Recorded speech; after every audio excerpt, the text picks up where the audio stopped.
Last chapters లో Ichigo Renji soul సొసైటీకి బయలుదేరుతారు. ఈలోపు సోల్ సొసైటీలో ఆల్రెడీ ఐజెన్ ఉంటాడు. ఐజెన్ చైర్ ని యోహోవా రిలీజ్ చేస్తాడు. అప్పుడు ఐజెన్ యోహోవాతో బ్యాటిల్ చేస్తాడు. ఈ టైంలోనే ఇచిగో రెంజి కూడా వచ్చి ఐజెన్ తో పాటు యోహోవాతో బ్యాటిల్ చేస్తారు. అలాగా ఒక అటాక్ లో రెంజి తన బాంకేన్ రిలీజ్ చేసి యోహోవాని అటాక్ చేస్తాడు. కానీ రెంజి చెయ్యిని నరుకుతాడు యోహోవా. కానీ యోహోవా అది ఇచిగో అనుకుంటాడు. వెనక నుంచి ఇచిగో వచ్చి అటాక్ చేస్తాడు. కానీ దాన్ని కూడా యోహోవా పసిగట్టి ఇచిగోని అటాక్ చేస్తాడు. సడన్ గా ఇచిగో కాస్త ఐజన్ కింద మారుతాడు. వెనక నుంచి ఇచిగో వచ్చి యోహోవాని అటాక్ చేస్తాడు. లేట్ చేయకుండా అయితే వీడియోలోకి వెళ్ళిపోదాం.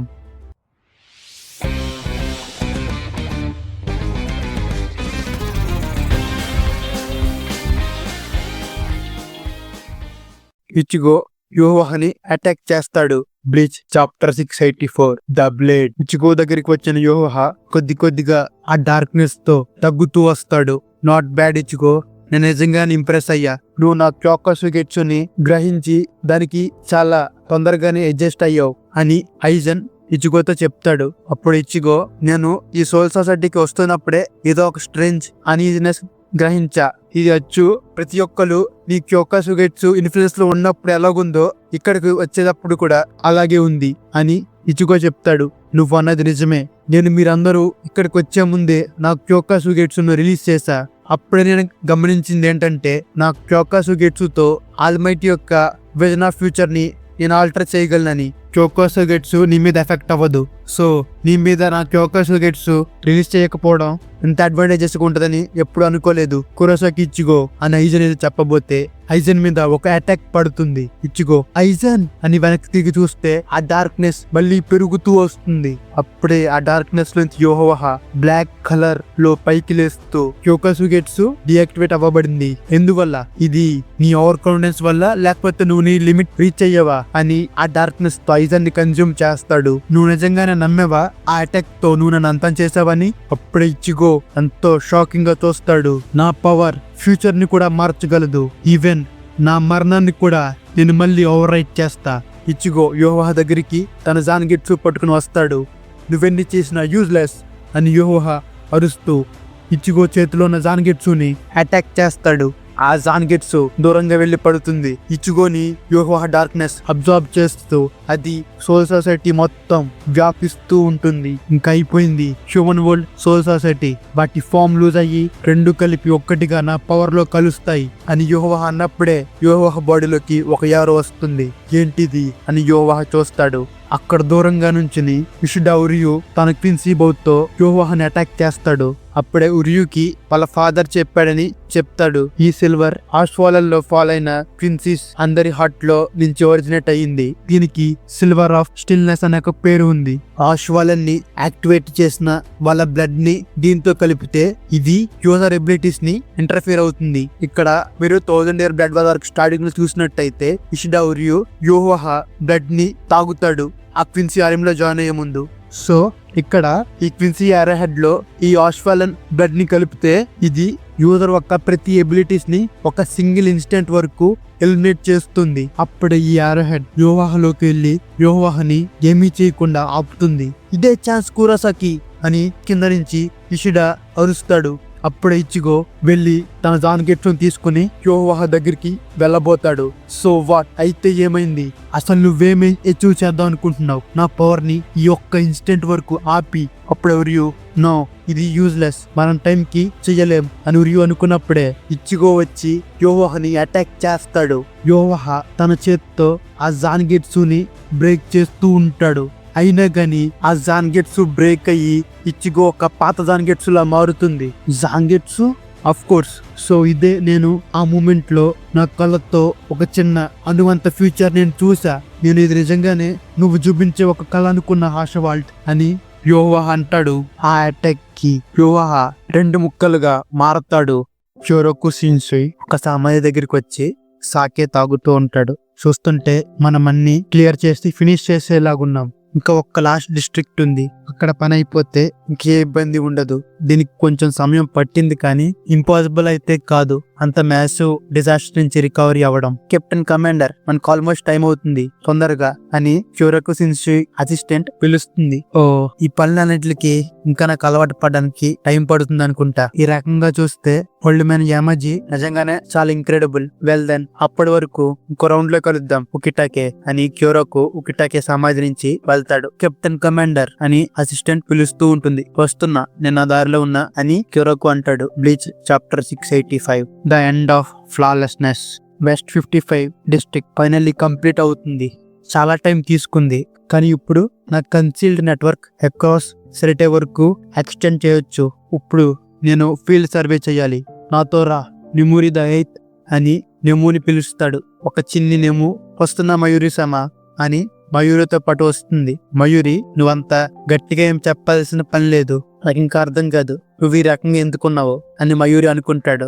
సారీ మయూరి సమా అని చిన్ను నెమూరి అంటుంది. కెనిపచ్చి వాళ్ళ స్క్వాడ్ లో అందరూ మంచి పని చేశారు కెప్టెన్ అని కెనిపచ్చిని అంటారు. కెనిపచ్చి కోపంతో, ఆపండి, నేను అసలు ఏ పని స్టార్ట్ చేయలేదు, ఊరికనే పొగుడుతున్నారు అని అరుస్తాడు. అప్పుడు వాళ్ళందరూ భయపడతారు. అప్పుడు Ikkaku, captain by the way first division లో ఒక సెరమనీ జరుగుతుంది, మనం కరెక్ట్ గానే వెళ్తున్నామా అని ఇకాకు అడుగుతాడు. అప్పుడే కెన్పచ్చి, ఏం మాట్లాడుతున్నావు, అది 13th డివిజన్ లో కదా అని అడుగుతాడు కెన్పచ్చి. కాదు, అది ఫస్ట్ డివిజన్ క్వార్టర్స్ లో కదా అని యుమెచ్కా అడుగుతాడు ఇకాకు. నాకు తెలియదు, నేను ఓన్లీ 3rd సీట్ కదా. కెన్పచ్చి, ఇప్పుడు విని కాకు, నేను ఇప్పటి వరకు దారి తప్పింది ఓన్లీ యాచురు వల్లే అని కెన్పచ్చి చెప్తాడు. అప్పుడే యుమెచ్గా ఇకాకు కెన్పచ్చిని చూస్తాడు. అప్పుడే యుమెచ్కా, అవును మీరు చెప్పింది నిజమే అని అంటాడు. సరే అయితే పదండి అని కెన్పచ్చి బయలుదేరతాడు. అప్పుడే షింజీ దాన్ని చూస్తాడు. అది 11th డివిజన్ కదా, వాళ్ళు ఎక్కడికి వెళ్తున్నారు అని షింజీ అడుగుతాడు. లెఫ్టినెంట్, బహుశా వాళ్ళు దారి మర్చిపోయి ఉంటారు, వాళ్ళ గురించి తెలిసిందే కదా, ఎప్పుడు దారి మర్చిపోతూ ఉంటారు, అందుకే వాళ్ళు ఫాస్ట్ గా కదులుతున్నారు, నేను వాళ్ళ దగ్గరికి వెళ్ళి నేను చెప్తా అని అసిస్టెంట్ వెళ్ళబోతే, సీరియస్లీ దాన్ని పట్టించుకోకు, వాళ్ళతో కలిసి మనం కూడా లేట్ అవ్వకూడదు అని షింజీ అంటాడు. కానీ అని లెఫ్టినెంట్ ఏదో చెప్పబోతే, వాళ్ళు గ్రోన్ అప్సే కదా, వాళ్ళని చూసుకోగలరు, ఇది ఒక కెప్టెన్ ఆర్డర్ అని షింజీ చెప్తాడు. కెప్టెన్ హిరాకో, మీరు ఈ అవసరం లేని వాటికి ఊరికే కెప్టెన్ ఆర్డర్స్ వేస్తారు కదా అని అసిస్టెంట్ అడిగితే, అది ఒక డిఫరెన్స్ ఇన్ ప్రయారిటీ బట్టి ఆధారపడి ఉంటుంది, నేను ఈ చిన్న చిన్న వాటి మీద నా కెప్టెన్ ఆర్డర్లు వేస్ట్ చేయను, నాకు ఎప్పుడు చూస్ చేయాలనిపిస్తే అప్పుడు చూస్ చేస్తా అని షింజీ చెప్తాడు. అప్పుడే ఐబా పైనుంచి కిందకు వస్తాడు. మీలాంటి కెప్టెన్ మేము ఫాలో అవ్వలేం అని తన స్క్వాడ్ మేట్స్ ఈబాని అంటారు. ఈబా కొమమోరా స్క్వాడ్ కి కెప్టెన్ అవుతాడు. అప్పుడే కొమమోరా లెఫ్టినెంట్ అయిన ఈబా హిట్సుగయతో కలుస్తాడు. తనకి ఇంకా డౌట్ గా ఉంటుంది, నేను ఒక కెప్టెన్ కాదా అని చెప్పి. అప్పుడే హిట్సుగయ ఎంకరేజ్ చేస్తాడు. ఈ మధ్యలో సుహై గురించి టోషిరో ఇంకా రాంగికు ఎగతాళి చేస్తారు. అప్పుడు సుహై, మీరేమనుకున్నా పర్లేదు, నన్ను మీకు రిమైండ్ చేయనివ్వండి, నేను నా బాంకేని ఎప్పుడో మాస్టర్ చేశా. అవునా, నేను చూడలేదు, నువ్వేదో అబద్ధం చెప్తున్నావు అని రాంగి కొంటుంది. అవును, నేను చూడలేదు అని ఇట్సుగై అంటాడు. నేను కూడా ఎప్పుడు చూడలేదు అని కెన్సే అంటాడు. అప్పుడే సుహై, ఓ కెప్టెన్, మీకు నేను చూపించే కదా చెప్తున్నాను కదా, నేను అది ఎప్పుడు పడితే అప్పుడు చూపించలేను, నాకు ఎప్పుడు ఒక ఆపర్చునిటీ రాలేదు అది యూజ్ చేయడానికి. అప్పుడే రాంగికు, చాలు ఏదో సాకు చెప్తున్నావు అని అంటుంది. అప్పుడే కెన్సే కూడా, అవును చాలా సాకులు చెప్తున్నావు అంటాడు. కెప్టెన్ మీరు కూడానా అని సుహే అంటాడు. అప్పుడే టోషిరో, యాక్చువల్లీ చూస్తే ఇది ప్రాబబ్లీ గుడ్ థింగ్, నువ్వు నీ బాంకేన్ యూజ్ చేసే సిచ్యువేషన్ ఎప్పుడు రాలేదు. ఆఫ్టర్ ఆల్ ఈ సోల్ సొసైటీ ఒక డెకేడ్ నుంచి పీస్ఫుల్ గా ఉంది, ఈ రోజు జరిగే సెరమనీ కూడా ఆ పీస్ ని కాపాడాలి అని ఇట్సుగై అంటాడు. సోయిఫాన్, నువ్వు లేట్ గా వచ్చావు, ఇప్పటి వరకు ఎక్కడున్నావు అని కెన్పచ్చిని అంటుంది. మేము సెరిటే మొత్తం చుట్టూ తిరిగి వచ్చాం, చెప్పాలంటే మేము చాలా తొందరగానే వచ్చాం, అయితే నువ్వు సెరిటే మొత్తం ఎందుకు తిరిగావు, ఇది ఒక ఇంపార్టెంట్ డే అయితే అని సోయిఫాన్ అడుగుతుంది. అప్పుడే ఎసాను, మీ గొడవని ఇక్కడ ఆపి లోపలికి రండి అని అంటుంది. కెప్టెన్, మీరు కొద్దిగా ఫోర్స్ఫుల్ గా ఉండాలి, మీరు ఒక కెప్టెన్ కదా, మర్చిపోయారా అని అసిస్టెంట్ అంటాడు. అప్పుడేసాను, నేను చేయలేని వాటిని నేను చేయమనుకు అంటుంది. సో అందరూ ఉన్నారు కాబట్టి గోటే 13 ఒక కొత్త కెప్టెన్ ఇనాగురేషన్ సెరమనీ స్టార్ట్ చేద్దాం, కెప్టెన్స్ అందరూ నుంచుంటారు. అప్పుడే కొత్త కెప్టెన్ ఎంటర్ అవ్వచ్చు అని అంటారు. అప్పుడే రెంజీ, నువ్వేం భయపడకు, ఫేస్ లైట్ గా పెట్టు, ఎక్కువ స్ట్రెస్ పడితే నువ్వు కింద పడి నీ యాంకిల్ ఫిష్ చేసుకునే అవకాశం ఉంటుంది, అలాగైతే నేను మోసుకు తీసుకెళ్తా అని రెంజీ అంటాడు. నోర్మి అని రూకియా ఆ డోర్ లైన్స్ వస్తుంది. Captain of the 13th division Rukia Kuchiki, present అంటుంది. అప్పుడే ఈ ఇనాగ్రేషన్ కి మయూరిని కాంటాక్ట్ అవుదాం అని చెప్పి research and development team captain ని కాంటాక్ట్ చేస్తారు. కెప్టెన్ ఎక్కడికి వెళ్లారు, ఈ రోజు ఒక పెద్ద డే కదా అని ఒక అతను అంటే, ఇంకో అతను బహుశా ఆయన రీకన్స్ట్రక్షన్ డిస్ట్రిక్ట్ కి వెళ్ళుంటారు అని చెప్తాడు. వాట్ ద హెక్ అని గజిబిజిగా ఉంటాడు. అప్పుడు ఇంకా అతను, నువ్వే అతను లెఫ్టినెంట్ కదా, నీకే తెలియకపోతే నాకెలా తెలుస్తుంది అని అంటాడు. నేను ఆయన తీసుకొస్తాలే అని అంటాడు. ఏనా జరిగిందా అని అడిగితే, వెల్ ఈ ఇన్స్ట్రుమెంట్స్ లో ఒక స్ట్రేంజ్ రీడింగ్ వస్తుంది. ఇది ఆల్మోస్ట్ సిమిలర్ గా 10 సంవత్సరాల క్రితం ఉన్న యూహోవా రైట్స్ లాగుంది అని అంటాడు. ఒక చిన్న పిల్లవాడు ఒకరోజు వైజర్స్ ఉండే చోటికి వెళ్తాడు. పిల్లోడా, నువ్వు ఇక్కడ ఏం చేస్తున్నావు, అసలు నువ్వు లోపలికి ఎలా వచ్చావు అని హియోరి అంటుంది. Chapter 686 death and strawberry. Byakuya ఇంకో చోటకు బయలుదేరతాడు. బ్యాక్యోకి తన అసిస్టెంట్ చెప్తాడు, ఈ రైట్స్ రీడింగ్ చూస్తుంటే ఒక రిమైనెంట్ of Yhwach power west district నుంచి వస్తుంది. ఇది ఫైనల్ రిస్టోరేషన్ ఏరియా, కోటే 13 కాకుండా అని చెప్తాడు. కుచ్కి అని సోయిఫాన్ వెనక నుంచి వస్తుంది. కెప్టెన్ ఆఫ్ 13 డివిజన్ ఆల్రెడీ వెళ్లిపోయారు కాబట్టి నీకు టాస్క్ అసైన్ చేశా అని సోయిఫాన్ బ్యాక్యాతో అంటుంది. పర్లేదు, రూకియా ఇంకా మిగతా వాళ్ళు నిజంగానే ఈ బ్రేక్ ని అరేంజ్ చేశారు, వాళ్ళతో కాంటాక్ట్ అవ్వాల్సిన పని లేదు, నేను ఈ విషయం చూసుకుంటా అని బ్యాక్యా అంటాడు. చాలా స్ట్రేంజ్ గా ఉంది, నేను ఏ ఇన్ఫర్మేషన్ ఎవరికి చెప్పలేదు కదా అని మయూరి అనుకుంటాడు. అప్పుడే సోయిఫాన్, కోవర్ట్ ఆప్స్ ఒక్క ఇన్ఫర్మేషన్ నెట్వర్క్ ని తక్కువ అంచనా వేయకు అని సోయిఫాన్ అంటుంది. బ్యాక్యా, నువ్వు ఇక్కడున్నావంటే నాకు తెలిసి ఇన్ఫర్మేషన్ యాక్యురేట్ కదా అని బ్యాక్యా అంటాడు. నీకు అంత యాక్యురేట్ కావాలంటే ఫస్ట్ హ్యాండ్ లో మీరే చూడండి అని మయూరి చెప్తాడు. అక్కడ ఒక యూహోవా ఎనర్జీ ఆరిజినేట్ అవుతూ ఉంటుంది. సీన్ కట్ చేస్తే ఇచిగో క్లినిక్ దగ్గర రెంజీ, రూకియా బెల్ కొడతారు. ఇచిగో వచ్చి డోర్ తీస్తాడు. గ్రీటింగ్స్ అని రూకియా అంటుంది. అక్కడ ఇచిగో వాళ్ళ ఫ్రెండ్స్ అందరూ ఉంటారు. ఇచిగో వాళ్ళ సిస్టర్స్ ఇద్దరు పాప్కార్న్ ఇంకా కోలా తీసుకొచ్చి రూకియాని విష్ చేస్తారు. దాని తర్వాత అందరూ కలిసి ఒక షోని చూస్తారు. ఆ షోలో చాడ్ ఉంటాడు. యాక్చువల్లీ చాడ్ ఒక ఫేమస్ సెలబ్రిటీ అవుతాడు ఫ్యూచర్ లో.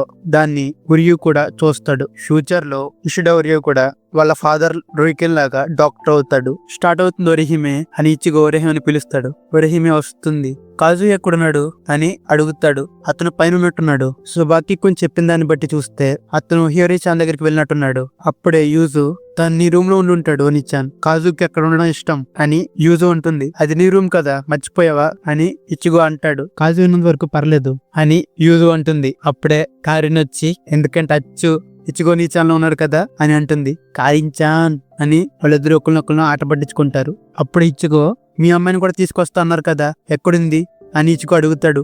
అవును, తను అఫీషియల్ గా గోటేలో అప్రెంటిస్షిప్ తీసుకుంది అని రెంజీ రూకే చెప్తారు. చూస్తుంటే ఎక్కడికో వెళ్ళిపోయినట్టుంది అని రూకి అంటుంది. అప్పుడు ఇచ్చిగో, వాట్ ద హెక్ అని భయపడతాడు. భయపడకు, తను షినిగమి కాబట్టి ఏ హ్యూమన్ తనని హార్మ్ చేయలేరు అని రూకి అంటే, ఇచ్చిగో, మీ అమ్మాయి అలాంటిది కాదు, కనపడిన వాళ్ళందరితో గొడవ పెట్టుకునే రకం, అర్జెంట్ కనిపెట్టండి అని ఇచ్చిగో అంటాడు. అప్పుడే కాజీ ఉన్న రూమ్ లో ఒక చిన్న హోల్ లాగా యూహోవా ఎనర్జీ ఏర్పడుతుంది. సెరిటైలో ఎనర్జీ పెద్దదవుతూ వస్తుంది. సోయిఫాన్ ఇంకా బ్యాక్యా దానికి రెడీగా ఉంటారు. కాజుయ్ ఆ బ్లాక్ ఎనర్జీలో చేయి పెడతాడు. కానీ సడన్ గా సిరటైలో కూడా ఆ ఎనర్జీ మొత్తం మాయమవుతుంది. సోయిఫాన్, బ్యాక్యా ఇంకా మయూరి షాక్ అవుతారు. ఏమైంది, remnant of Yhwach power simple గా వానిష్ అయిపోయింది, ఏం జరిగింది అని మయూరి ఇంకా మిగతా వాళ్ళు అనుకుంటారు.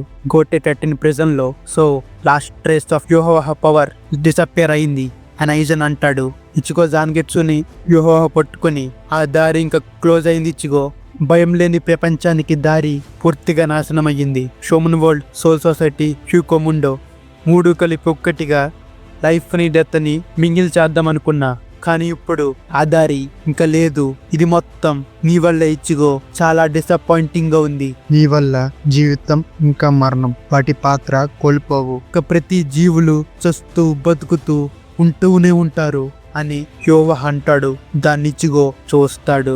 ఐజన్, నువ్వు భయం లేని ప్రపంచాన్ని తయారు చేద్దాం అనుకున్నావు, కానీ ఒక ప్రపంచంలో మరణం అనే భయం లేకపోతే జనాలు భయాన్ని ఎదుర్కోలేరు ఆశ కోసం. సో వాళ్ళు ఊరికనే బతుకుతున్నట్టే అర్థం. అది ఇప్పుడున్న ప్రపంచానికి ఖచ్చితంగా డిఫరెంట్ గా ఉంటుంది, కానీ భయాన్ని దాటి బతకడంలోనే నిజమైన జీవితం ఉంటుంది. దాన్నే ధైర్యం అంటారు అని ఐజన్ అంటాడు. అప్పుడే కాజు వెనుక నుంచి ఒక చిన్న పిల్ల వస్తుంది. నా పేరు ఇచికా అబరాయ్, షినిగామి ఇన్ ట్రైనింగ్, ఇంకా నువ్వెవరు అని ఇచికా అడుగుతుంది. నా పేరు కాజు కురోసాకి, ఈయన కూడా షినిగామి అని చెప్తాడు. ఇచికా షాక్ అవుతుంది. Death and strawberry, bleach the stories of Brave the end. So ఇక్కడతో బ్లీచ్ సిరీస్ కంప్లీట్ గా పూర్తయింది గైస్. దీని తర్వాత చిన్న వన్ షాట్ లాగా ఒక చాప్టర్ రిలీజ్ అయింది, బ్లీచ్ హెలార్క్ అని చెప్పి. ఇంకా దాని తర్వాత నుంచి అయితే ఏ న్యూస్ లేదు కంటిన్యూషన్ గురించి. సో రైటర్ అయిన కూబో బ్లీచ్ కి ఇంకా ఫ్యూచర్ ఉంది అని అన్నారు, కానీ అది అంతవరకు నిజమో మనకు కూడా తెలియదు. సో ఇంకా మన ఛానల్ నెక్స్ట్ కంటెంట్ గురించి అయితే నేను ఒక పోల్ చేశాను కదా, ఆ పోల్ లో మెజారిటీ ఆఫ్ ఓట్స్ అన్ని డ్రాగన్ బాల్ సిరీస్ కి వచ్చాయి. ఆ సిరీస్ మెయిన్లీ ఏంటంటే గోకు యూత్ స్టేజ్ ని మొత్తం మనకు చూపిస్తుంది. సో ఈ వీడియోకి ఇంతే guys. See you later in the next series. ఈ వీడియో మీకు నచ్చినట్టయితే లైక్ చేసి సబ్స్క్రైబ్ చేయండి. ఇంకా మళ్ళంటి అనిమీ ఫ్యాన్స్ అందరికి షేర్ చేయండి గాయస్. అలాగే ఈ వీడియో ఎలాగుందో కామెంట్ చేయడం మట్టికి అస్సలు మర్చిపోవద్దు. So this is Extremer signing off. Peace.